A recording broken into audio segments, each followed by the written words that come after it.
Forward family, what's going on? It's FortWorthFabian, BigBossFabo, back with a reaction video for the channel. Today I'm doing a behind the music reaction to the Red Hot Chili Peppers, man. So I'm guessing this is from '99. That's what the video specifies. As you guys know, I've been doing several behind the music reactions to various bands, artists. Check out my behind the music playlist, link provided in the description, as well as the pinned comment section down below. Check out everything I got going on in the description as well, man. Donate to the channel, support a young entrepreneur. You can find my PayPal link in the description. So yeah, in addition to, you know, some of the songs, or I said meant to say some of the content I've been reacting to, request additional content, just put it in the comment section down below. Support the channel as well when you engage in forms of commenting, liking, sharing, subscribing. You know, those things help push my content out further, helps me in terms of the algorithm, right? So I appreciate people who actually engage instead of being ninja watchers, just watch behind the scenes without really becoming a part of the family. So I appreciate y'all, man. With that, let's go ahead and hop into this reaction for Red Hot Chili Peppers Behind the Music.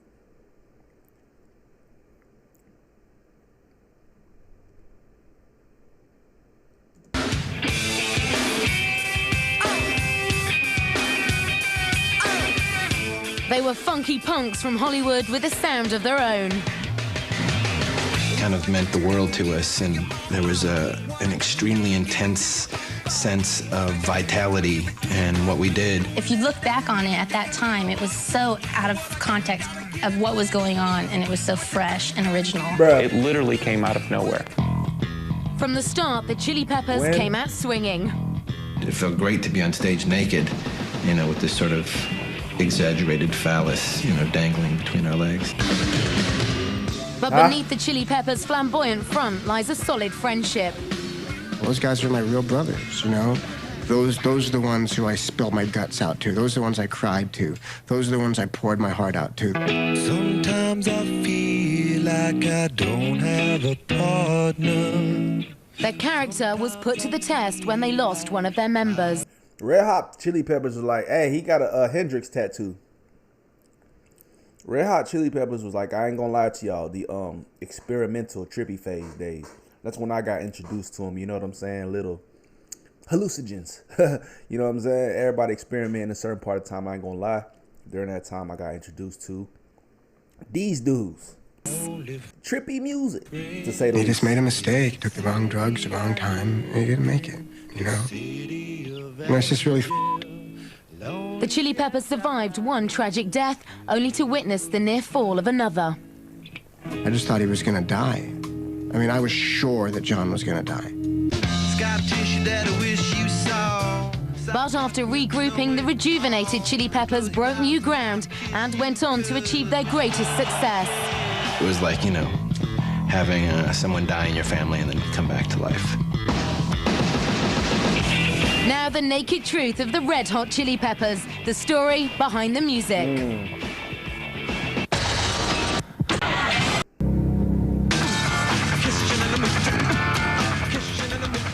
After more than 2 decades, the Chili Peppers are as hot as ever.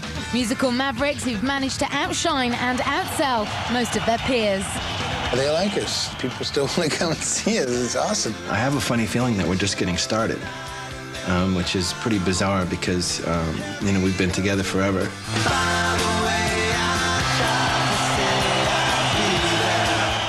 They're a global sensation, but when the world was getting its first taste of the Red Hots, many thought the Chili Peppers were anything but cool. We would like to dedicate this day Cliche. to Sinead O'Connor's With From the start, critics dismissed them as shallow, sex-crazed Californians, skateboarders looking for a different kick. They were seen as a joke band or a party band or pretty much just like a goof act that probably wouldn't go anywhere other than break up in a couple years, maybe. Whilst dismissed by some, they were held up as heroes by others in search of something fresh. There was nothing like the Red Hot Chili Peppers. They were fresh, they had a I was total about to sense say, of I humor. knew that was Gwen Stefani, man.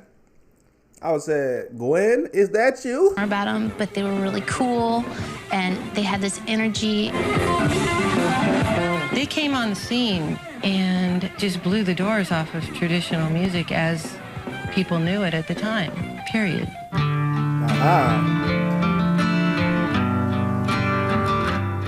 The Chili's say their unique sound and strength comes from a special bond, a link that was formed in their teens and which continues to grow. You know, we loved each other, and we were family, and because of that, you know, we were able to create this band. Michael Flea Balzery, Anthony Kiedis and Hillel Slovak began their quest back in Hollywood in 1978. Anthony and Flea were 15 when their worlds first collided on the school grounds. I first met him, I had a kid in a headlock, and I was like, you I'm gonna kill you. And I went up to Flea and I said, you know, if you lay another hand on him, I'm gonna have to rough you up. And he looked so mean, I laid off him right away. And anyway, and we ended up sitting next to each other in driver's ed class in high school. They became very close. I remember Michael coming home and saying, I met someone I can really talk to. And they were pretty close. Well, I guess they've remained it all these many years later. When Anthony met Flea, he was already a star of sorts. Flea's teachers believed he was the most talented trumpet player they'd heard since the legendary Herb Alpert, who'd attended the same school. Her boy was a star.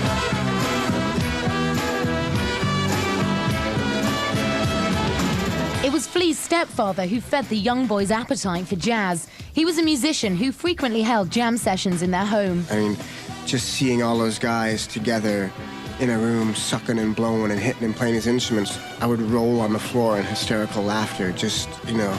And it was the first time I really felt the intangible, magical effects of music. When they'd have sessions at the house, they'd let him sit in a little bit. And I knew he was kind of special because one of these jazz clinicians stared at him and said, where the f*** that kid get that sound? While Flea was belting out jazz numbers, his friend Anthony Kiedis was going from audition to audition in the hope of becoming an actor. At 11, Anthony moved from his mother's home in Michigan to live with his father in Los Angeles. His dad was an aspiring actor struggling to make his name. And I knew that Hollywood had something in the air that Michigan did not, because I had been out here visiting my dad on summer vacations, and I mean, you could just taste it. There was psychotic beauty in the air, and I wanted to live in that air. I was going to go to Hollywood and live with my dad and be a movie star. Anthony didn't become a star of the big screen, but he did appear in a handful of films and television shows. I thought maybe you could help me with my homework. Yeah, you know, like you did with Frankie. Come on, it's all over school. You have been voted the girl most wanted to do homework with. He was often cast as a streetwise kid, a role that, thanks to his dad, he was well suited to play. When I came out to California, my dad was very involved in chasing girls and having different girlfriends and very open about his sexual existence. Anthony says his dad was a flamboyant playboy who introduced him to sex and drugs at a tender age. I started dabbling with heroin when I was 14. That's the first time I tried it. And it was kind of by accident, actually. I thought it was cocaine. And it was white and it was sitting on a table, so I went and did it, and I got high and I liked it very much. You know, I thought it was a beautiful feeling. Anthony was far more wise in the ways of the world than most of his friends at school, but most of the time he was still a typical teenager who liked hanging out with Flea and their mutual friend Hillel Slovak. Hillel and I and Flea, we were actually really a trio, and we just spent a lot of time listening to music together, getting high, you know, talking about life, going to the mountains, going to Yosemite, going on these backpacking trips, just really becoming, you know, lifelong friends. From the start, James Slovak says his older brother Hillel shared a special chemistry with Flea and Anthony. All the people that I've seen, nobody is like those three, and they just found each other, and maybe it was fate. Growing up, Hillel and James shared a bedroom. Things were tight at the Slovak home, but when Hillel was 13, he was given a guitar. He would play all day long, listen to Jimi Hendrix and Kiss. Those were his two biggest bands. And I would go to sleep around 10 or 10:30, and he would still be playing guitar in the room. And I'd beg him to stop because I need to go to sleep, and he'd play for another 2 hours. Boy was destined. Hillel's guitar playing made a huge impression on Flea. At the time, I didn't like rock music at all. When I was a kid, I just thought rock music was for idiots. I liked Louis Armstrong, Dizzy Gillespie. I wanted to be a jazz trumpet player. Isn't it wild how like artistry can evolve into other forms of artistry, right? You got a trumpet player, and then you got a potential actor trying to pursue acting, and then obviously we know that they fall into being in the band, right? Red Hot Chili Peppers, but creativity and artistry spans, you know, and it tends to evolve at times. Like people don't stay stagnant in that art; it tends to evolve and grow into something else. And you see a lot of artists and creatives transition into another form of creativity. I feel like creativity just always is growing and developing, and you may find yourself being very artistic, very creative in one lane, and then, you know, out of nowhere you find yourself growing and finding love for something else. So it's not a big surprise to see musicians who started out musicians that became actors and vice versa. Actors that started out, you know, acting and became musicians, you know what I'm saying? So, I mean, Mark Wahlberg's a testament to that, right? He did music, and he a full-blown actor today, but we do know him from Marky Mark. And it's like, I just feel like if you can dabble in artistry and creativity, you can expand it, and you can't be just classified and put in a box. He's the first person who got me to listen to rock music. He says, like, this is Jimi Hendrix, listen to this, and Zeppelin, and, you know, I was like, wow. He said, let me get a guitar. Hillel taught Flea to play bass, and soon they started a band. Flea loved playing with Hillel a lot, and they had a supremely magical musical connection that you know, doesn't really happen that often. Anthony, Flea and Hillel finished school in 1980, but the friends remained inseparable. The trio hung around for a few more years. Anthony did a short spell at university, while Flea and Hillel continued to pursue their music. Then, one night in the summer of 1983, on impulse, Anthony joined his friends on stage. The band improvised while Anthony rapped a poem he'd written called Out in LA. Something very volcanic occurred when we all went up there, and we had no idea what to expect. It was just for the hell of it, and it was so much fun. Something really special happened that night. We had one song that played for 3 minutes, you know. The club owner said, I want you guys to come back, and we came back and played, and we had like 3 songs this next time. And literally it was like lines around the block right away. Out of that impromptu performance, the Red Hot Chili Peppers were rather unexpectedly born. Accident or no accident, they'd arrived, and with their charged-up, potent mix of rap, funk and rock, a revolution was born.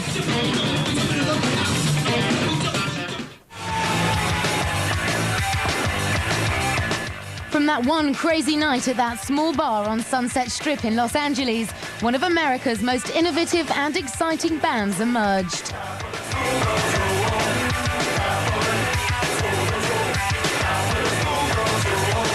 It was just wild. We were out of control. We were wild. The band was out of control.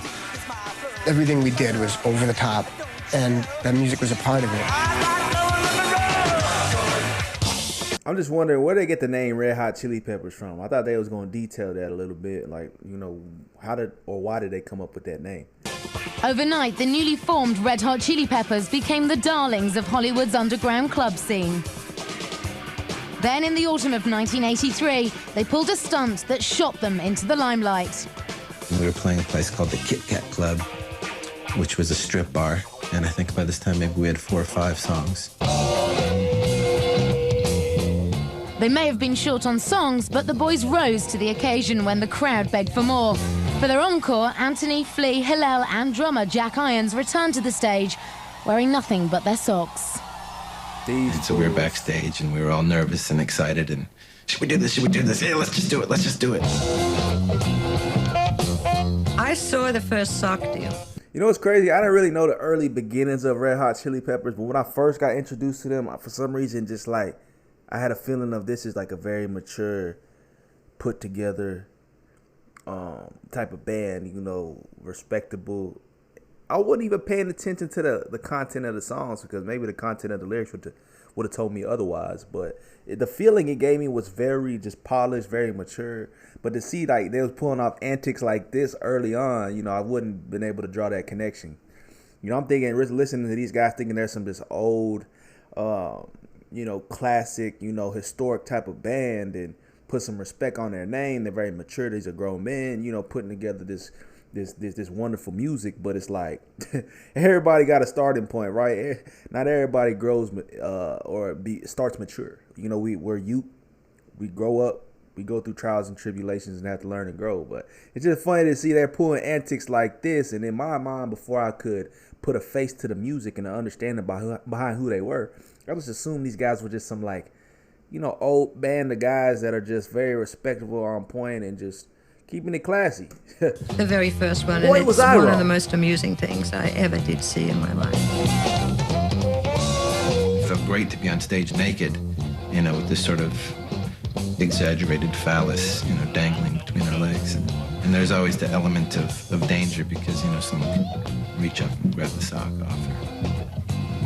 It was a gas. Real quick, not to pause again, but let me know y'all's thoughts on antics within music. Do you guys feel like things like this always have to be done in order to get that initial attention? Then you kind of shift and segue into having that attention redirected to your art. You know what I mean? Like, it seems like a lot of artists understand they got to do something wild. They got to pull something off, do some crazy antics or something like that, get the notice, and then at that point, let that awareness be embraced by your artistry. But do artists always have to pull this stuff off? Like, or does the music, or can the music just speak for itself? Word quickly spread of the Red Hot Chili Peppers' outrageous antics. Within weeks, they were performing to sold-out crowds at LA's hippest clubs. When I first saw them play, I'd never seen such freedom on stage. Flea was playing so aggressively that he'd worn a hole in his thumb. And he was literally screaming in pain between each song because it hurt so bad. And someone kept coming out and pouring crazy glue into the hole.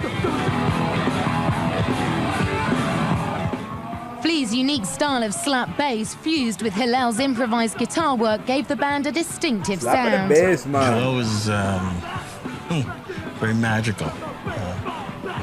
He was an amazing musician. Hillel. He had this style that was very his own, very unique. I loved Hillel. We all did.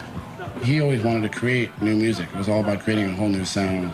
He didn't want to be like everybody else. By the end of 1983, the Red Hot Chili Peppers were the most talked about band in California. And to the surprise of some, they landed a record deal just 6 months after they first rocked in their socks. Red Hot Chili Peppers landed a deal with an EMI subsidiary, and it was like, what? How did that happen? I don't get it. How did that happen? Stupid. Over the next couple of years, the Chili Peppers released 2 albums. The first failed to capture the essence of their sound. So for their second album, Freaky Styley, they recruited legendary producer and funk master George Clinton. I wanted to be on the scene with whoever was going to be doing the funk when they came back and be not old school, but part of what was happening then. And the Chili Peppers was that raw, straight out, free your mind, your ass will follow. You rock out with your out. You know what I'm saying? The true definition of that. Under George Clinton's guidance, the Chili Peppers refined their blend of funk, punk, and rock. It was the best thing ever, being embraced by George Clinton, such a prolific force in the history of music. You know, in this century, one of the greatest, liked us. After the release of Freaky Styley, the band toured continuously. Mainstream stations were still ignoring them, but college radio was getting hot for the Chili's. The Chili Peppers' strength was that anybody who came to the show just went bonkers. I mean, they were awesome live.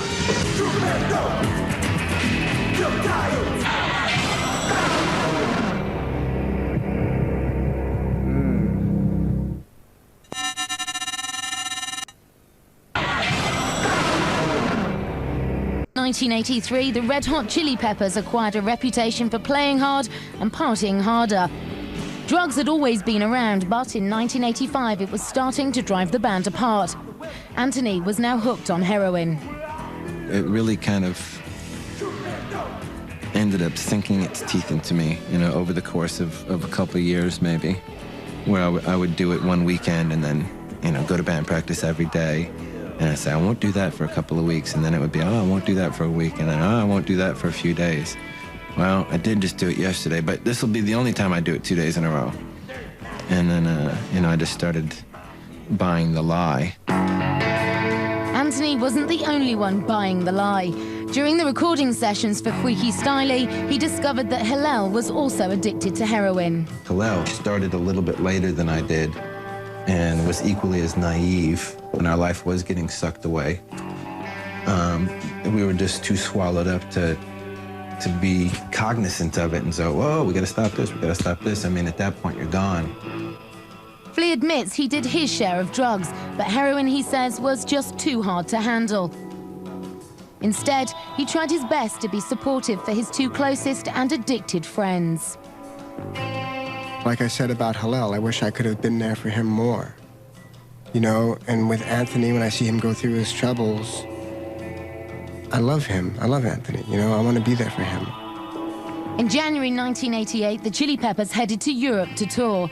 But shortly after arriving in the UK, Hillel became ill and started to suffer heroin withdrawal. He was in terrible pain, and I think that was the first time he realized that he was in trouble with this thing and that it wasn't just a casual affair and it wasn't just for fun and it wasn't just a mind-expanding trip, that it had its meat hooks in his heart and wasn't letting go so easily.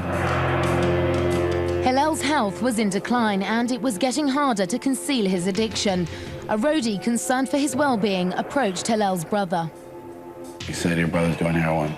I didn't believe it at first, but he said, you know, you need to know it's getting out of hand. No one wants to tell you. So I confronted my brother about it. He begged me not to tell my mom, so I didn't. I would have told my mom if I had a second chance.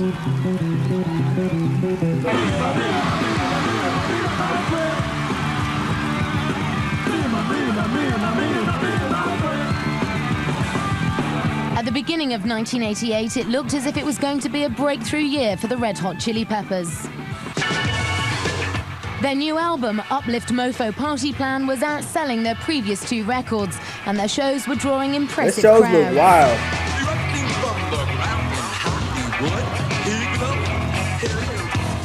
On the road, it seemed Anthony and Hillel were taking steps to turn their lives around. They agreed to help each other steer clear of heroin.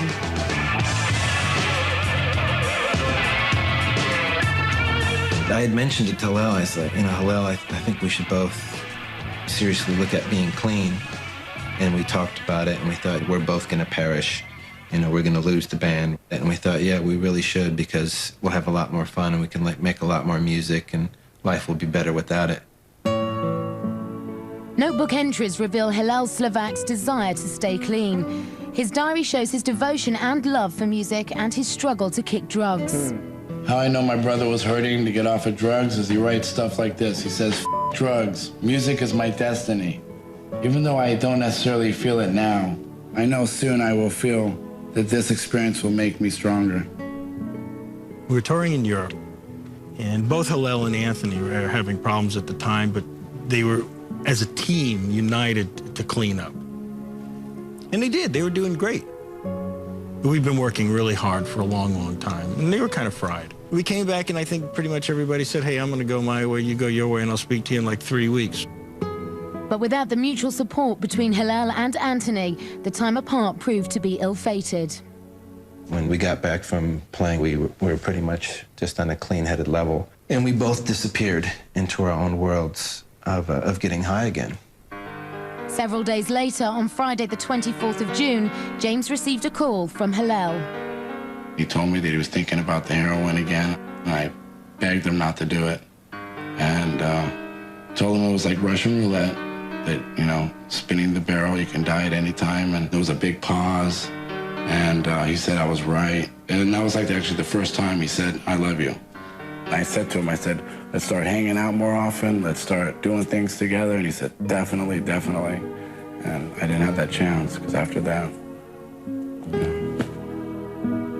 That would be the last conversation James would ever have with his brother. Hillel put down the phone and shut himself off from the world. We couldn't find Hillel, you know. I'm their manager. My job is basically to be a pain in the ass and call everybody every day. Hey, what are you doing? How are you? What's going on? And I couldn't get an answer on hello. We'd call, you know, anybody, you guys hear from hello? You hear from hello? Nobody heard, nobody heard. The weekend passed and still no one was able to reach Hillel. Then on Monday, June the 27th, the horrible truth was discovered. Police entered Hillel's flat and found his body. Authorities believe a few days prior, on June the 25th, 1988, 26-year-old Hillel Slovak had overdosed on heroin. The 26-year-old Hillel Slovak... 26? Damn! Bruh, it's the lifestyle. You know, you can't get away from it. That's why rock star lifestyle. You might not make it. You know, that's a quote. You know what I'm saying? I don't even know who said that first, but anyway. I mean, it's on a song. Lil Wayne put a song out like that. But anyways, bro, it's just the accessibility of the lifestyle.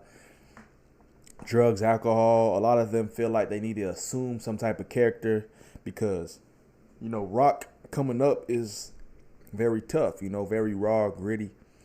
You know, so a lot of these guys feel like they got to assume some type of position or, you know, portray something that's not really truly them. They end up getting addicted, and at that point, you kind of just stuck in it. You know, it's sad to see these stories, but it's a continued pattern. Like majority of the behind the musics I've reacted to is some story along the lines of this. Had overdosed on heroin. The night he called me and said, I love you, he knew he was going to do heroin that night. He was ashamed of it, I'm pretty sure. He was like, how did I get wrapped up in this drug?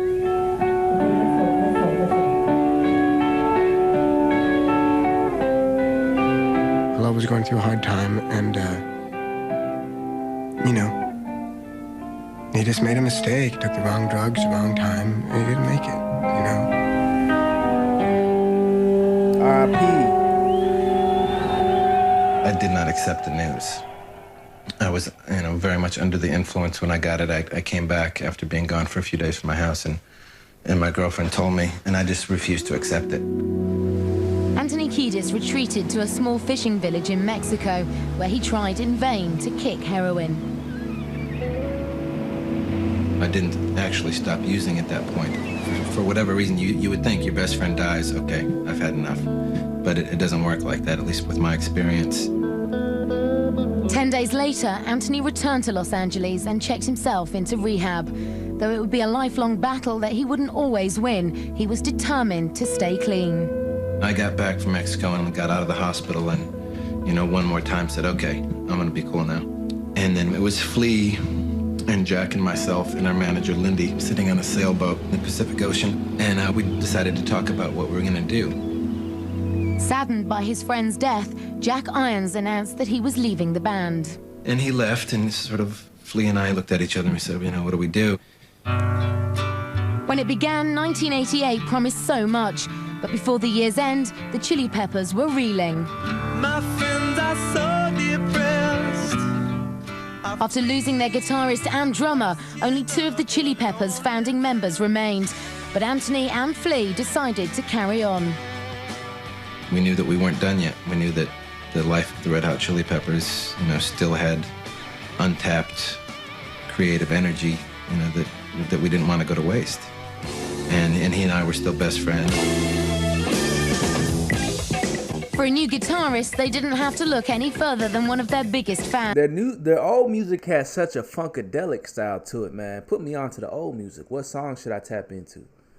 I don't even remember what album I listened to where I first got introduced to them, but I know it wasn't early 80s, 90s kind of music. 18-year-old guitar prodigy John Frusciante. He's definitely a genius. He's got that mad scientist, guitar, art, love, spirit, genius in him, but he doesn't know how to drive a car. He doesn't have a credit card. You know, he doesn't function in the same road with the rest of the world, which is what makes him great.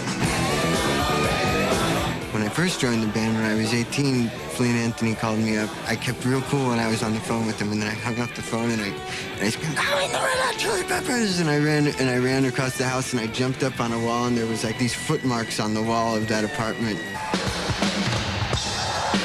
With John Frusciante on board, it was time to find a new drummer. The hard-hitting Chad Smith was the last of more than 30 to audition. We just started playing, and we had this connection, like, right off the bat, a musical, like, explosion that happened. I'm yelling, I'm playing, I'm going, come on, let's go! Ah! I'm yelling, please, we're playing. And literally a month later, I'm standing out on the rocks in Malibu with a sock on. Here I am on the rocks with the sock on my dick. I'm in the band now. The newly formed foursome went into the studio to record the band's fourth album. Released in September 1989, Mother's Milk became the Chili Peppers' first album to go gold.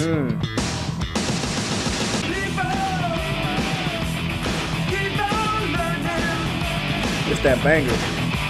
I remember the first time I heard them like on a modern and big rock radio station, my jaw was on the floor. In the mid-'80s, man, it was inconceivable. Mother's Milk was a great time. We were touring like crazy. We were absolutely rocking, feeling really good.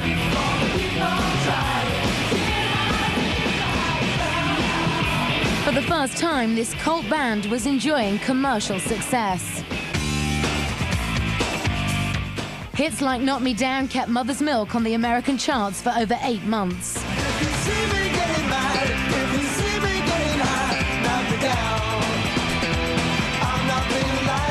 I think that song kind of, for me, totally embodied the spirit of the album. It was very triumphant. And, you know, Mother's Milk, I ain't gonna lie. There's a certain, like, you could tell that album has a certain ambiance and sound. Maybe it's the resurgence, getting the new members, but Chili Peppers were doing their thing. I like that for years, and then I think everyone else kind of caught up to what we were doing. Fans around the world went wild and stopped at nothing to get a piece of the Red Hot Chili Peppers. I was backstage one time. I was way after the show, and these two girls were meandering around the backstage, and they come in the room, and they're like, no, they're gone. They left a while ago. Was there any of their stuff around? Oh, well, actually, in fact, there's Flea's underwear. I used to just playing nothing but a pair of, like, tight white underwear. And I swear to you, these girls dove for it. It was like, you know, going after the bouquet, you know, they're like, they dove for it, and they're like playing tug of war, and one of them finally rips it out of the other one's hands, takes it, squeezes it, drinks this man's sweat off of his underwear, and says, ah, now I have a part of him inside of me. The hell? I was, I mean, to this day, you know, I just... He said, what the... For the next album, Blood Sugar Sex Magic, the Chili Peppers teamed up with the producer Rick Rubin, best known for his work with the Beastie Boys. See, you know when they mentioned them teaming up with a producer, Collins, at the beginning, I thought they was going to mention Rubin. I ain't going to lie to you. I swear I thought they was going to mention Rubin. I mean, Rick Rubin, legendary, you know what I'm saying? In terms of who he's worked with, you know what I'm saying, what he's done. But that's a W right there. That's a dub. They didn't really fit into the category of any of the type of music I'd dealt with before. And I thought it'd really be a fun record to make, and it was. We're gonna go see that. That should be the vibe, like what you just... Yeah. It is so hard because there's so little time. Rubin worked closely with the band, encouraging them to explore new territory and expand their sound. That collaboration gave life to some of their most influential music.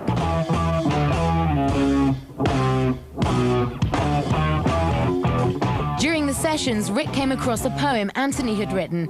Put to music, it would become a Chili Peppers classic. I'd gone to Anthony's house to discuss lyrics with him, and he was showing me his notebook. Perfect example, right? To the point I was making earlier. Creativity, spanning or being able to touch multiple bases. Poetry. That's his own creative art form. But writing poetry, get some instrumentation. Now you have song lyrics. You know what I'm saying? Like, a lot of poets became lyricists or songwriters. A lot of songwriters wrote poetry. It's kind of like an even type of playing field where you can touch multiple bases, man. Be a creator. Be artistic. Books of different lyrics he had written, and I found Under the Bridge and asked, you know, what's this? I was thinking about my past because I hadn't done drugs for a few years and kind of reflecting on all the damage I had done and all the people that I had tortured emotionally. And so I wrote this poem. I could just tell that he was opening his heart, and they were beautiful words. And it wasn't a song yet. All it was words on a page. You could just tell from looking at the words. They were special. I think he was touched by it, and he said, well, why don't you go in and sing it to him? And I thought, okay, it's very personal and kind of revealing and, a little bit embarrassing, but I'll go in and I'll sing it to him. And I read it to him, and I sang it to him, and I probably sang it out of tune and, using 3 different keys at the same time. But they heard what I was trying to express, and instead of laughing, they both went to their instruments and just started playing. It's hard to believe there's nobody out there. It's hard to believe that I'm It's probably the first song I heard from him. I don't even know the name of it, but I believe this is the first song. And whatever project, which I think is, they said Blood, Sweat, Magic, whatever, that's the project I believe that I was initially introduced to. If this was on it, yeah. At least I have her love. The city, she loves me. Lonely as I am, together we cry. Released in October 1991, Blood, Sugar, Sex, Magic would eventually go on to sell a staggering I said Blood, Sweat, and Magic. 8 million copies. Damn! To support the album, the band embarked on a marathon world tour. The Red Hot Chili Peppers were now playing to packed stadiums. Every single person, every mother in this whole place, every single boy and every single girl has to take off their shirt. If he said to, take your shirt off and spin it in the air, everybody in the audience would do it. And wave it around their head like a wild helicopter like this for the whole song. Don't stop until the song is over. To me, that was like, wow, how does it get everyone to listen to him, Crowd control. That's what it is. It's just so intense, to see that power over everyone.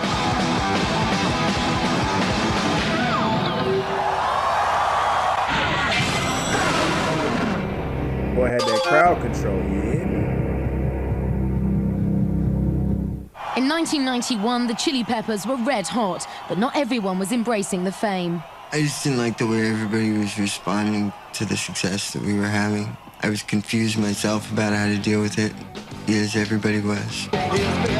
As the tour wore on, John grew increasingly disenchanted and distanced himself from the rest of the band. John was just up there like he didn't give about anything, And you can't be in a group and not care. It's gonna show. And it did. A lot of the shows were terrible. You can only enjoy it for so much when the band isn't talking, Me and Anthony basically toured together for a year without really talking at all. And things got worse and worse. Then on the 7th of May, 1992, tensions between the band and John came to a head. Just hours before a concert at one of Japan's largest arenas, John told the band he was quitting.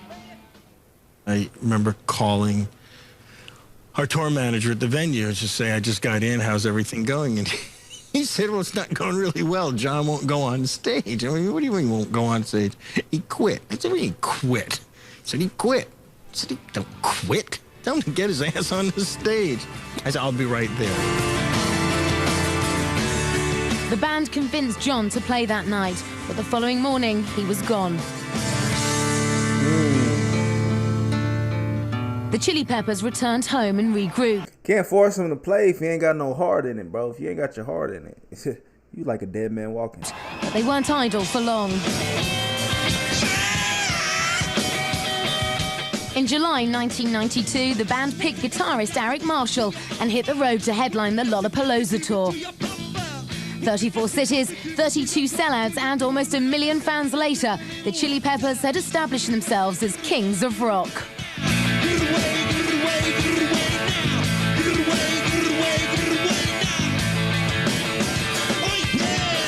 It was great. We played Lollapalooza. We had a blast.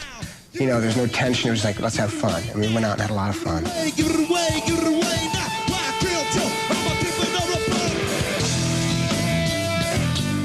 But back in Los Angeles, John Frusciante's life had taken a dark turn.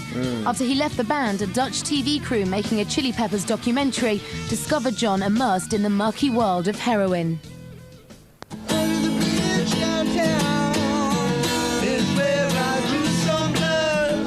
John said he'd never taken the drug before leaving the band, but in a few short months, heroin had taken a hold of his life. Now, you just said you're using heroin. I mean, what does it mean to you? It's just a way of making sure you stay in touch with beauty instead of letting the ugliness of the world corrupt your...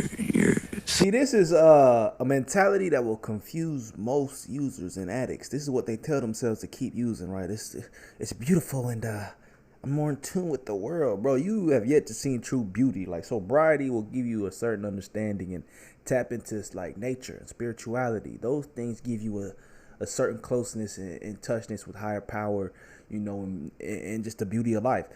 You know, I just hate seeing people in this type of predicament to where they're actually believing the lies they tell themselves, right? Come on, man. Like, a shortcut to death isn't tapping into anything that's really beautiful, to be honest with you. It's delusion in that point in time.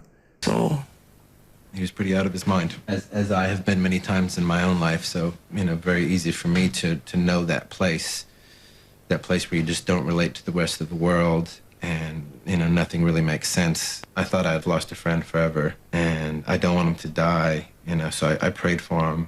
Please, you know, don't let John die.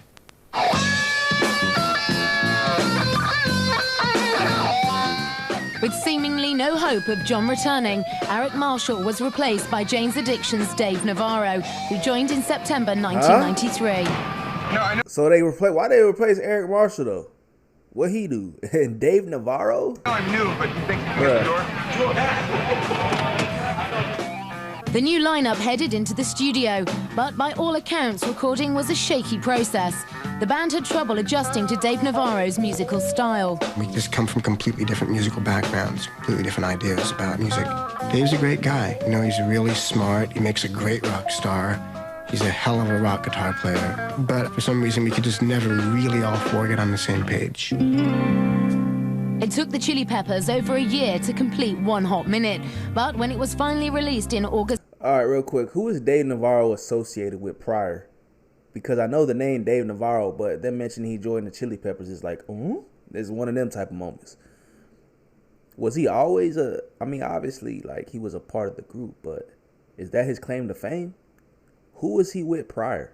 1995, critics felt it lacked focus, and with Dave Navarro leaving the band soon afterwards, it seemed the Chili Peppers' red-hot ride might be over. My life is spiked with pain, and music is my aeroplane.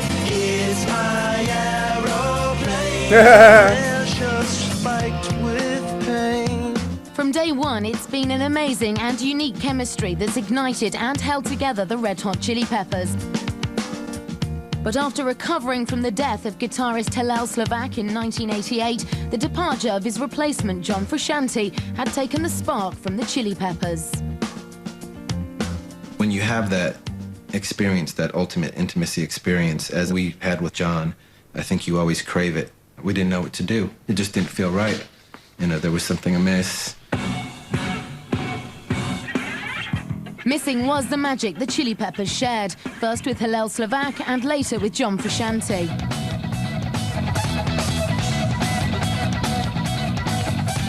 But Hillel had lost his battle with heroin, and John wasn't even putting up a fight. I stayed in touch with him through the whole time, and, you know, it was difficult to be around him in that time. I just thought he was going to die. I mean, I was sure that John was going to die. I just deteriorated so much that I was ready to die. And all I can remember is I wanted a gun bad so I could shoot myself, you know? I'd really lost the will to live completely. My heart had broken completely. In the autumn of 1997, friends finally persuaded John to enter rehab. That period of my life had run its course, and I knew that. And it was time for a new chapter to begin. For those who witnessed his decline, John's recovery was nothing short of miraculous, but it would be just the first in a series of astounding events. I just went over to his house and asked him, you know, what would you think about being in a band again? And I just remember his face turned bright red, bright beet red, and he was like, I think that'd be a good idea.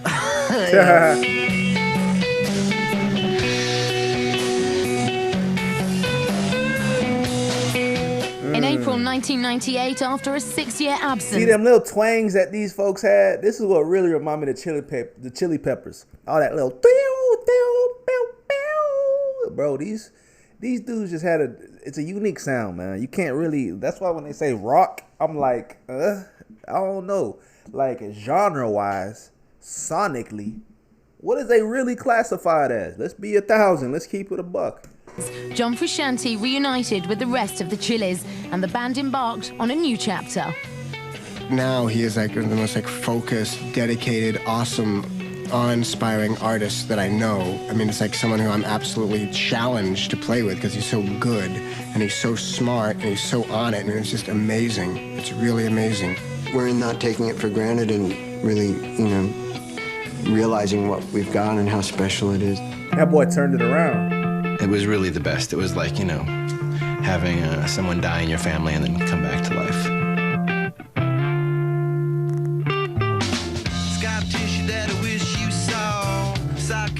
John wasn't the only one coming back to life. After years of chasing his demons, Anthony says he too has finally controlled his addictions. I finally was able to get honest with myself and say, you know what, you're just a liar if you think you can go out and do that and not destroy your life and everything around you. Whereas before I kept thinking somehow I could get away with it, somehow I could manage it, somehow I could control it, which is basically lying to myself.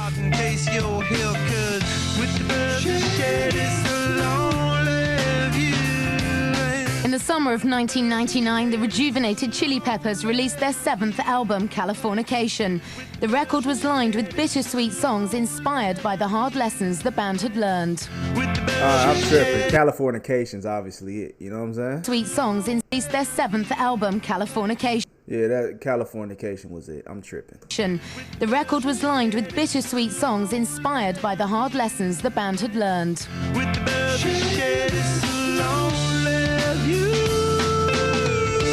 For us, it's really about always staying true to our hearts and always being open to grow, even though it's painful, because growth is always painful. How long will I slide? For the Chili Peppers, the pain had paid off. Helped by songs like Scar Tissue and Other Side, Californication became the group's most popular album to date, selling a stunning 13 million copies worldwide. With the release of Californication, the Red Hot Chili Peppers re-emerged as a vital act. Nobody would have expected it at that time was the peak of this teen pop craze. It was very surprising, actually, because we'd kind of not been around for a while. I thought you said that you were serious about growing on Instagram. Then how come you haven't gotten into my free Instagram growth course that you could get by clicking? You should hit that like button, man. Like the video, comment, subscribe right now. Like the video, please. The Chili Peppers hit the road for a triumphant world tour.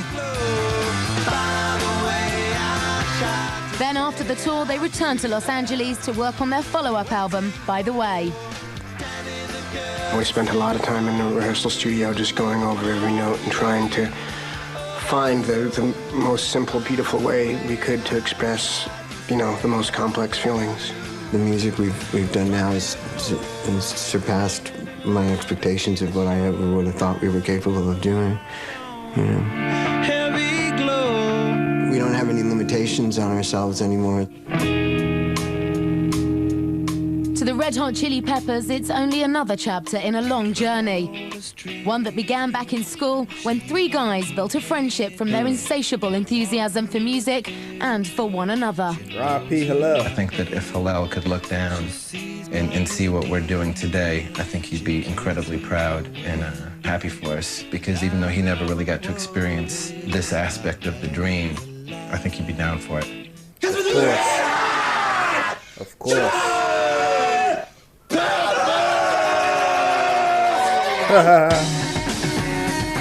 We have all this time behind us to look at and to like see where we've made mistakes and what we've done to hurt ourselves or to hurt the band. And it's like now we can be together and like we know the bottom line is the love and respect for ourselves and for our music. Bruh. You fool just kiss on stage. Lee and I were made to affect each other. we're almost too close and too much one and the same to even talk sometimes. You know, when Flea cries, I cry. And when Flea smiles, he makes me smile. Flea? Yes? I love you. I love you too. All right, bye. Thank you.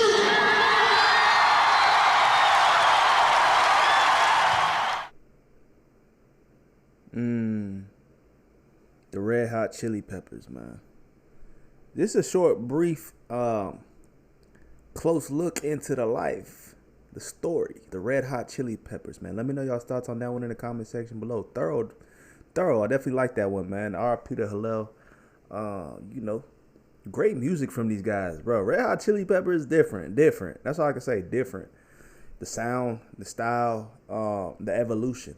So let me know y'all's thoughts down below. Check out the Behind the Music playlist where you can see my reactions to several other artists, bands. Keep recommending additional Behind the Musics down in the comment section down below.